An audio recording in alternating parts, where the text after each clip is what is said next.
गल सुनाई दी नहीं गल करके जेड़ा गलू रह जाए मेरा पेशा कोई नहीं गवा जाना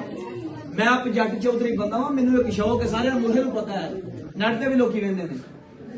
गल करके जेड़ा गलू रह जाए ओदे नाल कोई गल बनाई दी नहीं ते गल करके जेड़ा गल ते ना उतरे फिर ओनू को गल समझाई दी नहीं और कसूरमंद जेड़ा समझ के भी ना समझे फिर ओदे नाल गल को लाई दी नहीं ते नाल बाबे ने पता की आख्या बाबे कसूरमंद ने उन्हें आख्या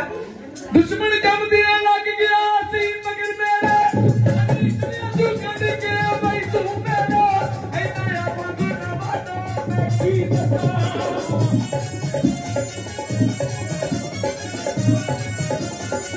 ऐ नया बंदी ना बाटा मैं की बता रानी बदियों में एक दिया तू मेरा उधर मुंह करके गाती माफी